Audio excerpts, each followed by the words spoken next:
はい、増田先生、こんにちは。こんにちは。このインタビューに、お出てくださってありがとうございます。こちらこそ。はい、先生は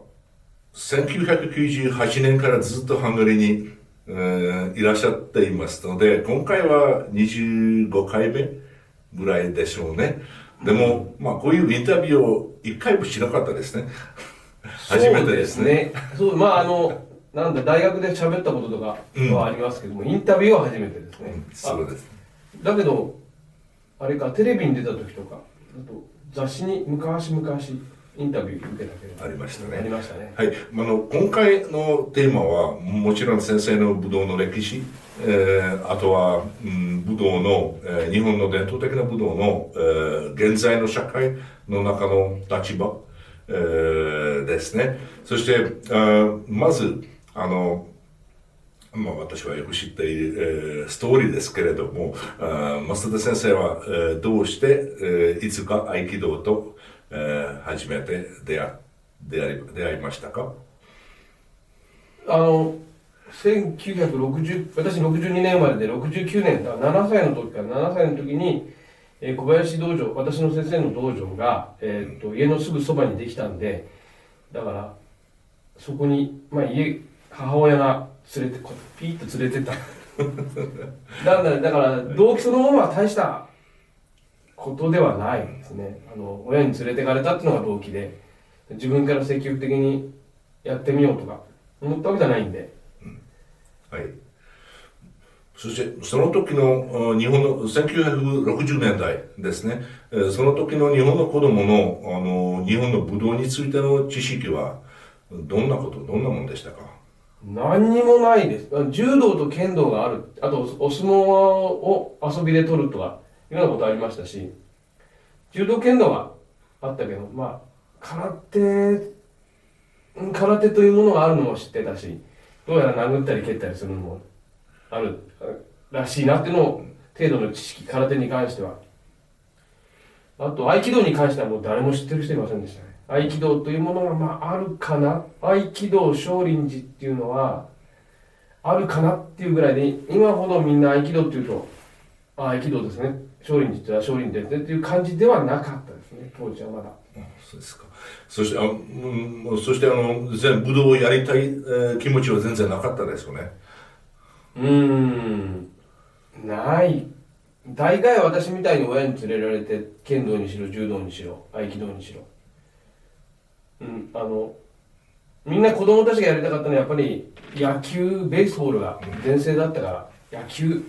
ですね。野球は誰でもやってたし、子供でも集まれや野球してたし、野球が一番全盛だった頃で。そうですか。そして、子供クラスに、入門して、からずっと合気道を続けていましたね。一時期大学受験の時とか、高校受験の時とか、中学も受験したんですけども、そういう時ちょっと1年とか2年とか休んで、あと会社入って最初の2年ぐらいはちょっと忙しくて、全然稽古出れなかったっていうのはありますけれども、席を外したっていうことはないですね。小林道場にずっといました。なるほど。たくさんの理解知らないと思います、けど、先生の大学の専門は何でしたか？経済学部です。経済学部の経済学者です。話聞かないで、もう経済の話は聞かないでください。何もわかりませんから。でも、一時に会社に勤めていましたね。勤めてましたよ。住宅の販売、セールスマンです。なるほど。3年半かな、4年近くセールスマンしてましたね。そして合気道をやってて、合気道の指導者になりたいという考えはいつできましたか？いや、指導者になるってあんまり考えてなかったですね。4年ぐらいやって、お金も貯まったんで、これ難しいんですけれども、この内弟子のシステムっていうのが、今はもうほとんどやる人いませんけれども、要は道場に住み込んで、2年とか3年とか稽古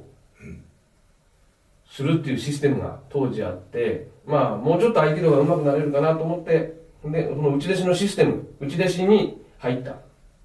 い。その時はもう内弟子終わったら、まあ、また、当時日本はバブルという、とても経済が良かった時代だったんで、まあ、2年半、3年やったら、そこそこ上手くなったらまたどっかの仕事でも探しゃいいやと思った感じで入ったんですね。それで稽古ずっとしてて、まあ、内弟子が2年半やったんですけど、2年半はい。道場に住み込んで、その後先生に言われて、ヨーロッパに3ヶ月間、ドイツにドイツの合気道の先生、浅井先生という先生のところに、やっぱり住み込みで3ヶ月間いて、で帰ったら、それはいつのことですか？ 1992年かな、92年ですね。89年に内弟子で、89年、90年、91年、92年、そうか、2年半だから92年に入ってた頃ですね。で、そこで3ヶ月いて帰ったら、もう有無を言わさず先生が道場を探せと、増田道場を探せ。っつって、まあ、わかりましたっつって、で、その92年のうちに、今の南越谷、今、増田道場の前身になる南越谷道場を、小林道場の支部として立ち上げたんです。それから、まあ、ずっと合気道のプロとして、まあ、生活そうですね、それからしてきましたね。プロとしてやってきましたね。初めての外国はドイツいや、でしたね。いや合気道関係の出張。正確に言うと、80、私卒業したのが大卒業が84年で、85、86年に小林先生と一緒に、まだ内弟子じゃない頃にカナダに行ってるんです。ああ、カナダです。カナダの合宿に小林先生とか五十嵐先生とか当時の稲葉先生の呼ばれて、みんながツアー組んで、小林とでツアー組んで、私とか、まあ、もう亡くなられた神田さんとかそういうのがまあ、観光半分稽古半分、はい、それが初めての合気道の海外です。ああ、なるほど。そして最初の、自分で、指導していた講習会はいつとどこでしたか？会はね、94年3年か4年だったんです。90の台湾が初めてです。あ、台湾。そしてあとは98年に初めてハンガリーに、来ましたね。そしてその時は弘明先生と一緒でしたね。でしたけど、すぐ後は、自分で、講習会を、そうですね。なされた。まだ若かったですね。まあみんな若かったですね。そして今回はだいたい25回目ですね、ハンガリーは。ハンガリーの合気道についての意見は変わってきましたか？いや、特にこれといって変わってはいない。みんなやっぱり熱心にやられてると思うし、古い方も随分伸びてきても、私が教えるようなこともないっていう立派な方がたくさん増えてきてるから、よかったんじゃない、いいと思いますよ。こういうこんなに長い間、あるところに訪ねて、指導する、ために、次の講習会で何か新しいことを教えたいということはありますか？もう25回も来てるとそれほど新しいものはないです。まあ今うちの生徒もそうですけれども、要は今ある材料を、今ある技をどれだけレベルアップするかってことの方がもう興味の中心になってるんで、新しいものってほとんど思わないですよね。まあまだ単純な基本的な技がまだまだのレベルアップできると思ってるんで、まあ専門用語大丈夫なのか、一挙とか入身投げとかそういうものはまだまだ不完全な部分とか疑問に思う部分があるんで、そこのところをもっとブラッシュアップしていく、ここに興味があって、私自身がだから新しいものをいくつか22の状態圏とか考えましたけれども、それでもそれはもう別に教えるほどのものでもないし、新しいことも持ってないし、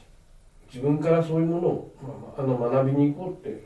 学びに行くっていうのレベル状況ではないですね。もう自分の中である材料でどうやって今あるものをレベルアップしていくのかっていう考え方ですから、もう他に学びに行くこと、剣術とかは別ですけども、はい、そして教え方、説明の仕方が変わってきましたか？変わってきました。この 4、5年で全然、ただ違ってきちゃって困ったことに、自分で喋ってても多分この説明じゃ理解できてくれてないと思うことはいっぱいありますけども、もうそうとしか言えない、ただもう理解難しいとは思います。全部トータルでやって、剣術とかね、情とかトータルでやってもらうと理解可能なことなのかもしれませんけど、そこだけ切り取って自分の説明がどうもこのところ何言ってんだお前っていうようなことを言い始めてますから。そして先生はみんなよく、知っているように、合気道の他に剣術も、練習していますね。そして剣術と、出会ったことについてちょっと説明してください。だから道場を92年に開いて90、それだけじゃちょっとやっぱり何かが足りないと思って、当時他の先輩の先生方が、やっぱり堀越先生が情やってたり、五十嵐先生や長谷川先生が剣や香取やったりしたんで、その辺に何かあるのかなと思って、でいろいろ調べたら、亡くなった私の師の黒田哲さんのビデオを見たのかな。でやってみようかなと思って93年に入門して、それから今に至るっていう感じですかね。影響はもちろん影響があるっていう言い方もあるかな。やっぱりそれほど器用じゃないんで、動きもちろん合気道と剣術は違いますけども、その動きの質を変えるってことはなかなかできないんで、やっぱり、影響をお互いに与え合ってはいます。つまり合気道と剣術が自分の中では影響を与え合ってはいますけれども、だからといって剣術をやるとは別に皆さんにも言いませんし、個人的な問題ですから。もちろん2つのものをミックスすることは難しい、ですけれども、初めから合気道と剣術を別にして別々に学びたかったですか？別々にっていう言い方も変ですね。やっぱり合気道上手くなるために何がいいかっていうんで、やっぱりみんながいろんな剣術をやってるから、じゃあ剣術、大先生も合気道は剣からできたって言ってるんだし、剣術やれば何か役に立つかなっていう、あんまりよろしくはないかもしれないけど、そういう下心があって剣術を始めましたから、で全く別々なものと考えて始めたってわけではないですよね。やっぱりいやらしい下心があって始めましたよ。そうですね。そして合気道はよく知られているように試合のない、武道、ですけれども、ちょっと先生が練習している剣術も、同じですね。試合もなく大グレードも、なくて、大体指導許可というものもない、というわけですね。それを見てこの試合のないことの意味についてどう考えますか？合気道の特別さですね。合気道の特別さっていうのも、もともとは明治、もともとというか明治より以前は少なくとも充実には試合なかった。試合というか、果たし合いはありました。喧嘩はありましたけども、いわゆる試合というものはなかったし、堅実も試合というものができたのは、もう、1700年代後半、1800年代の頭ぐらいに、防具がある程度、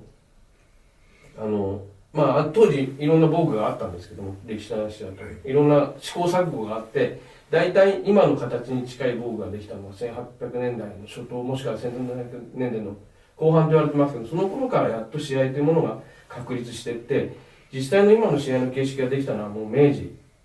入ってからですから、試合のある武術の方がむしろ本来で言うと少数派ですよね。少数派です。もう試合っていうのはもう殺し合いとかもうのはノールールで何やってもいいっていうのが昔の悪しきようが好きあらば昔の剣道の自稽古もそうでしたけども、好きあらば相手の竹刀が当たらなければぶん投げて面外して喉締めて相手が参った言うまでやってたとか、ルールというものがないのが昔の試合で、その頃、合気道だって王先生はあっちこっちで、いい言い方じゃないですけど喧嘩みたいなことしてたわけですから、それ試合っちゃ試合でしょうし、試合というだから今のルールにのっとった試合ではないから、もともとは試合というのはないのは当たり前ですね。試合よく言うのはもう試合は試し合いじゃなくて殺し合いなんだよって、死に合いなんだって、はい、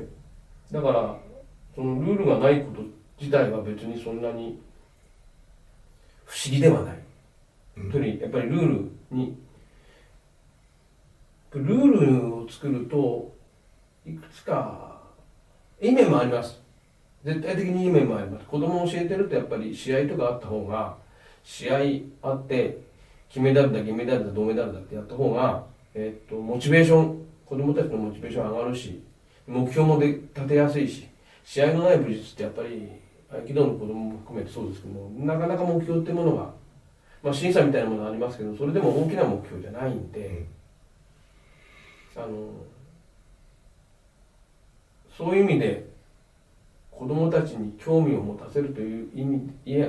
味合いにおいては試合があった方がいいと思うことはいくらでもあります。い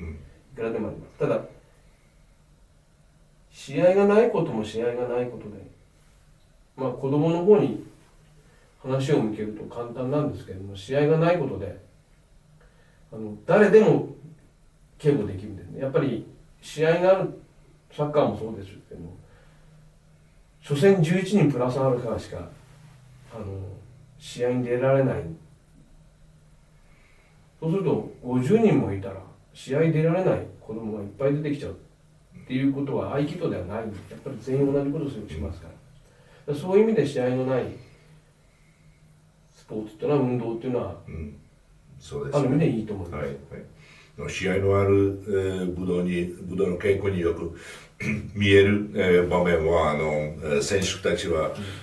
先生の誇りになって選手たちについての先生の関心は強くて、他の人は何をしてもいい、という、連中になってしまうということですね。あと勝てばいいっていう、この間空手でもあったんですけどね、勝てばいい、子供たちに試合終わった後、試合終わる前途中で後ろから蹴ったか殴ったかビデオ見てたんだけど、大変ひどいことをしてそれを OK って言ってる先生がいるらしいから、そういう勝利絶対主義っていうのもいかがなものかと思いますし、だからサッカー、申し訳ない、サッカー見ててやっぱり嫌なのは蹴られたふりをするとか、痛がってねえじゃん、痛がってるのにそんな早く立てるわけねえじゃんみたいな、ああいうことされちゃうとちょっとお前たちそれあんまり私は好きじゃないなと思っちゃうんで、ああいう至上主義はちょっといただけないと思うし、先生は剣術の指導に主張されたこともありますね。指導じゃあの時はついてただけです。2000年かな、2000何年かに2回ぐらい、2回3回か3回受けでついてただけです。はい。いやでアメリカそう3回行ったのか、アメリカ3回、2回か3回行ったな、3回。まあその時になんか一時的な免許もらえますか？いや何にもないですね。それはあくまでも先生と一緒に受け取りに行っただけですから、で先生があれを教えてくださいって言われると分かりましたって言ってそれだけを教えるって言って、余計なことは一切、古いっちゃ古いシステムですから、本来剣道だって教師で藩士だっていうのはそれがないと教えられないわけですから教えちゃいけないんでしょうけども、今は関係なく他の人たちがコーチみたいに教えてますけどもっと昔は厳格でしたからね。やっぱり大先生が生きてる時代だって多分大先生が来たらもう全て正座してもう全部の指導者も何もかも全部座ってどうのこうのなんて話ですからもう絶対でだったでしょうから。いや古いシステムですね。そして他のテーマですけれども、今回は伝統的な日本の武道の、に対しての、興味が、減っている感じですね。ハンガリーでも、そうで普通の格闘技の方が人気に、なる、感じですね。つまり世界的にそうですか？日本でもそういう傾向が感じられますか？日本はまだいいかな。合気道この頃ね入門する方はね50以上なんですよ。合気道って50とかが多いんです。若い子はなかなか入門しない問題がありますけども、日本は高齢化だからちょうどいいっていうのはあります。やっぱり合気道試合ないしあんな格闘技みたいな痛そうなことをしませんからだから比較的高齢の方も入り口で入りやすいんで、そういう意味ではまだまだ可能性っていうのは減り方は少ないんでしょうけども、だけど若い人たちはやっぱり日本でもああいういかにも格闘っていう風な新しい現代武道というか現代マーシャルアーツみたいなものの方に行くのは多いですから、そういう今言ったみたいに合気道の人口そのものはなかなか今頭打ちか下手したら少なくなってる可能性もありますね、日本でも。日本ではもう一つのモチベーションとして自分の日本の伝統文化に近づくということもありますね。例えば正しい座り方、正しい礼儀を学ぶために両親は子供を武道に通わせることはよくあると思います。よくはもうないですね。そんなにないですね。よくもないし、そういう意味で入れるというのは来る人ももう減ってますね。この10年ぐらいは減ってます。そもそももう日本の新しい、新築の若い人が作ったような家に和室がなかったりしますから、もう和室がないって時点で正座っていうもう文化もうなく、床に座るっていう文化がなくなってきてるし、そうですね。でそれ相応の立ち居振る舞いっていうのももう気にしなくなってますから、そういうものを学ぶ必要性を親の世代がもう感じてないんで、もうその親、私たちからすると孫ぐらいの世代の子が入ってくるってことはもう少なくなってますよ。いわゆる礼儀作法のために入ってくる。柔道とか剣道はやっぱり全日本があったり地方大会があったり、あるいは柔道だったらもうオリンピックがあったりして、そういう意味で入れるっていうのはありですけどね、ありますけどね。礼儀作法でっていうのはでも反対にそういう武道では1000人の中に1人だけぐらい感じがありますね。全日本の勝つ人はすごく珍しい。1000人の中で多分1人で他の999人がまあしょうがなくて、ただ入れるときは親は1000分の1になると思って入れてるんだから、はい、入れるときはみんなそう思います。みんなそう思って入れてるんだからまあそれは、何のスポーツでもいいですね。サッカーの場合にも世界選手権大会に出る人が誰でも、あれ親は入れるときはこいつはもしかしたらマラドーナになると思って入れてるんだからならないけどほとんどの場合は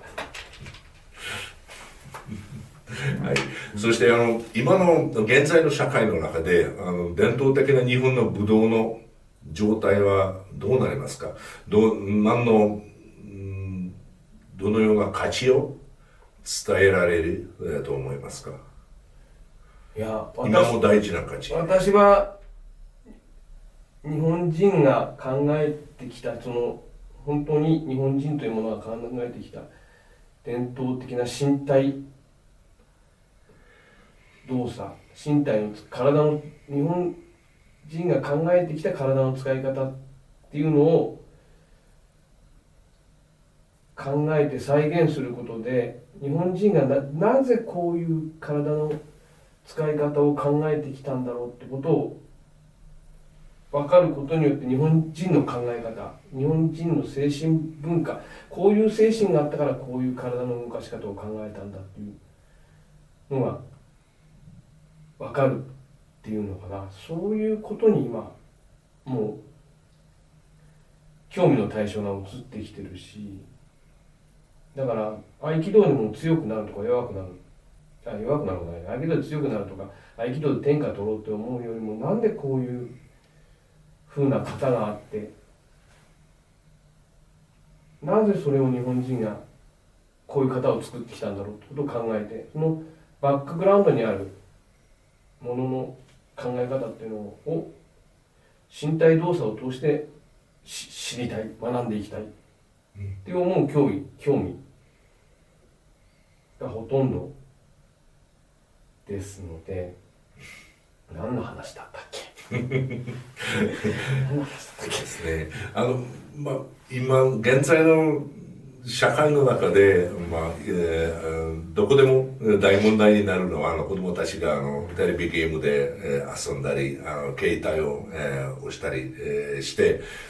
全然外に出てないかスポーツとかこういうことをやってみようという気持ちがなくなってきましたね。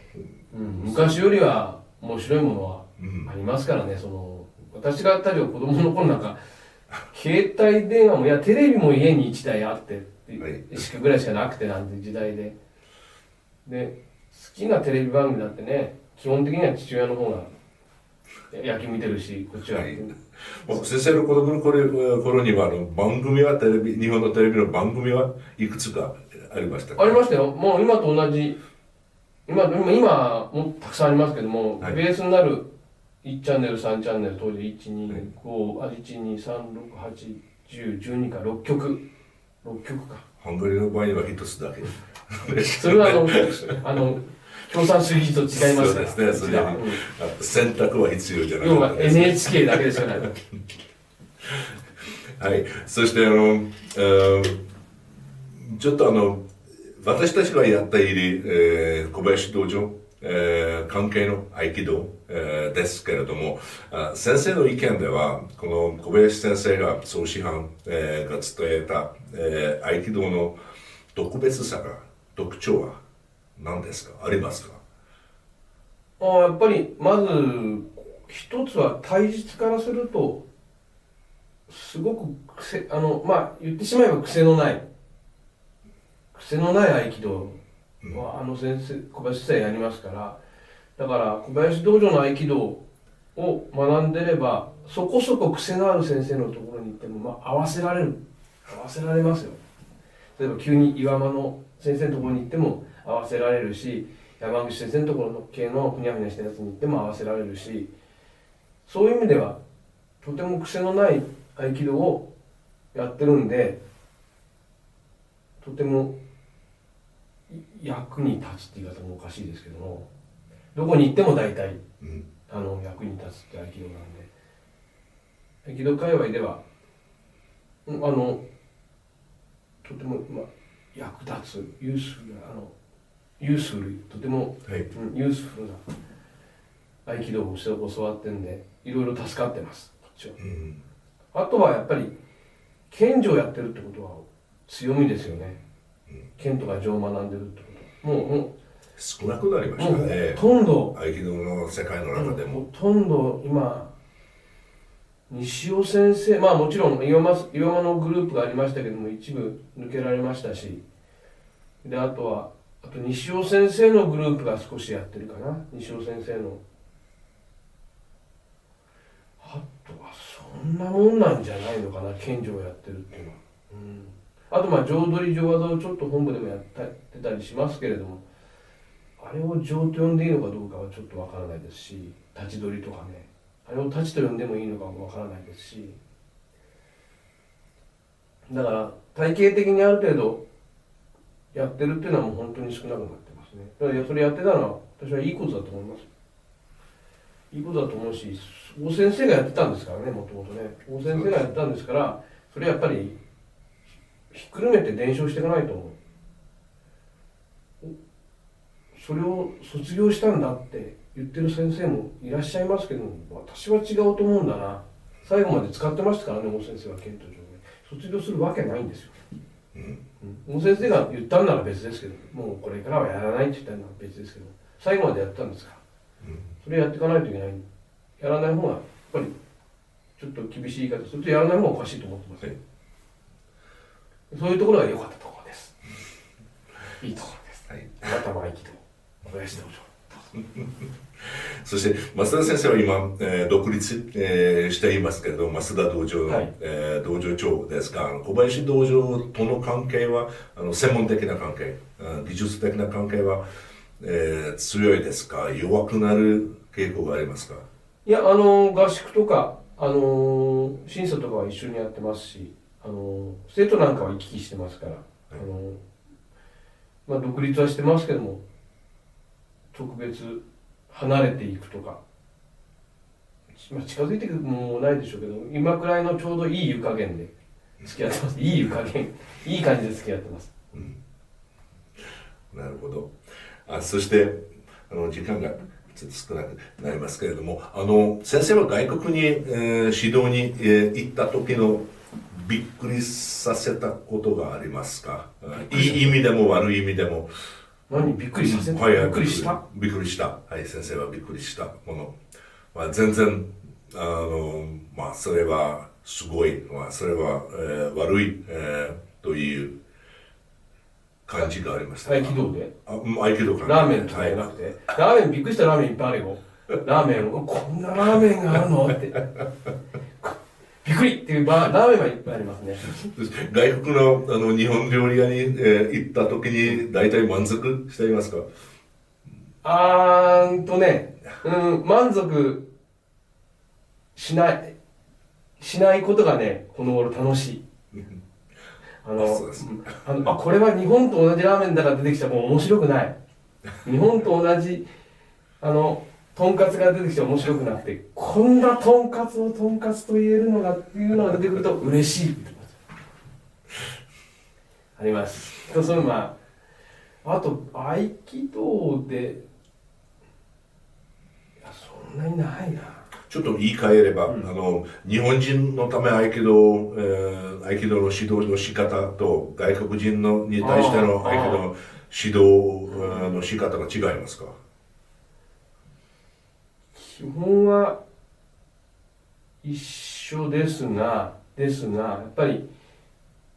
外国人と日本人っていうよりも、短期で3日とか4日で教えることと、長期でずっと教えるっていうことはやっぱり違いますから、やっぱり例えば短期で教えるってことになると、1時間半なり2時間なりの中で、技をこれとこれとこれをやってこの辺っていうふうに切り替えてやりますけども、やっぱり長期である場合ってね、ちょっと今日ここ集中してやってみようよとか、この辺ちょっと返し技をじゃあちょっと、じゃあ2強からの返し技だけをちょっと詰めてやってみようとか、で1時間半とか、そういう稽古ができますから、そういう意味で教え方はやっぱり違ってきちゃいますね。そうですね。だから内容はだって変えられないもん。私は不器用だから。もう日本人、を教える、時に合気道の中にある日本文化を伝える必要はない。いや、あります、あります。もう今は全然あります。ありますか？あります。はい。上手下手も上下もわからないぐらいですから。あと、まあ、製造の仕方はまあいろいろあるんでしょうけども、畳のへりを踏むだとか、襖を開けるとき、まあ今道場は襖ないんですけど、膝ついてとか、そういう昔の人だったらちゃんと簡単にできたことを今の人はできないから、そういうところから教えていかないといけないところがあるんで、もうやっぱり下手したら外人の方が、外国の方の方がきちっとなさってる、勉強してなさってる、もう彼らは勉強してなさってるんでしょうけども、まあ、ちょっと変だなと思うことはありますけども、ただやっぱりやろうとしてるっていうのは外人の方がきちっとやろうとしてる場合があるんで、日本人だから日本のことを説明しなくてもいいっていうことはもうないです。もう日本人ってもう今の日本人、まあ、中国も韓国もそうなんでしょうけども、ほとんど西洋人ですから、生活が。そうですか。もう黒田先生も言ってましたけど、もう今の日本人はだってテーブルでご飯食べるのと正座してご飯食べるのは違うでしょって、その通りで、今の子供たちに正座してじゃあ床で正座してちゃんと食べろって言ってまあできないですよ、そんなこと。もう日本人であろうと外国の方であろうと全然もう変わらないですね、教えることは。そこまで逆にもうそこまで教えなくちゃいけないのかなっていうこともありますよね。もういいやって、とりあえず技術だけ教えて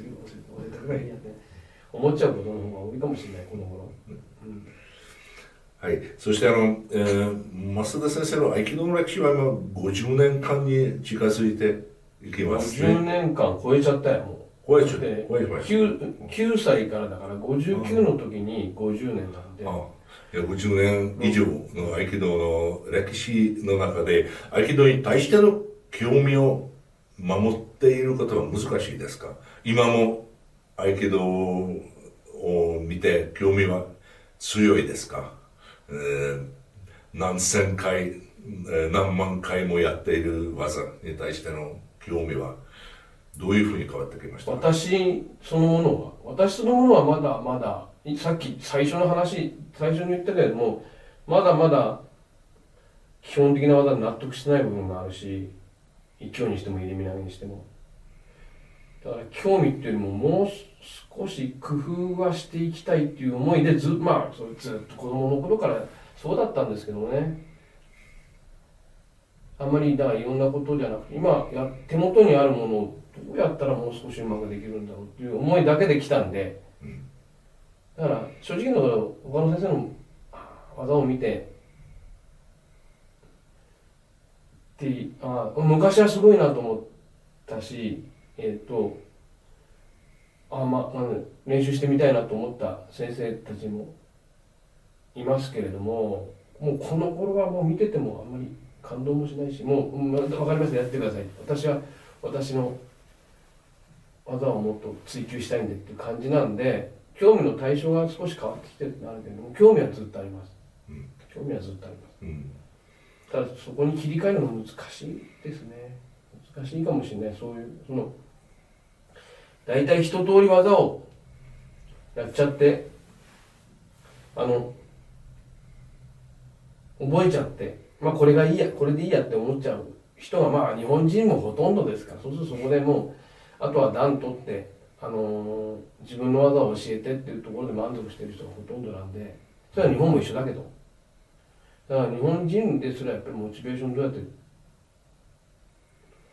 高めていくのかっていうのは重要なんでしょうけども、それはだけど個人の問題だからな、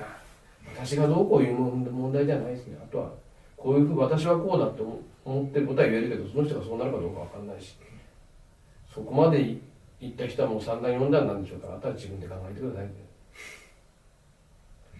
そして単の正面の地域でも、先生はまだ理解できない、ところを見つけますか？いや、見つけますか？大体こんな感じかなっていうのは、やっと今日なんか大体こんな感じかなっていうのが見えてきたんで、これをあとまあもう60だから10年ぐらいかけて60、70過ぎまでにもうちょっと確立していけばそこそこのものになるんじゃないのかなと思ってる方向性が見えてきたんで、和田の方向性が見えてきたんで、この点この頃ちょっと少し気持ちが楽になってきましたね。これでやってきゃいいんだみたいな感じがあるんで、だからもう工夫するところはもうちょっとあるみたいだから、そういう意味では技が大体見えてきたっていうのもちょっと上から目線すぎるんだけど、やりたい方向が見えてきたんで、ちょっともうすぐまとめの時期に来たのかなと思います。はい、そして最後、としては先生は50年間以上の合気道の歴史を持ってて、ハンガリーにも25回以上、来られて、ハンガリーで合気道をやっている人に対してのアドバイスがありますか？どういうふうに合気道を、続けなさい、というアドバイスがありますか？アドバイスなんて人様に言えるような偉い人じゃないんであれですけど、ハンガリーで先生は偉い人。だからね、そんな偉くね。なんだろ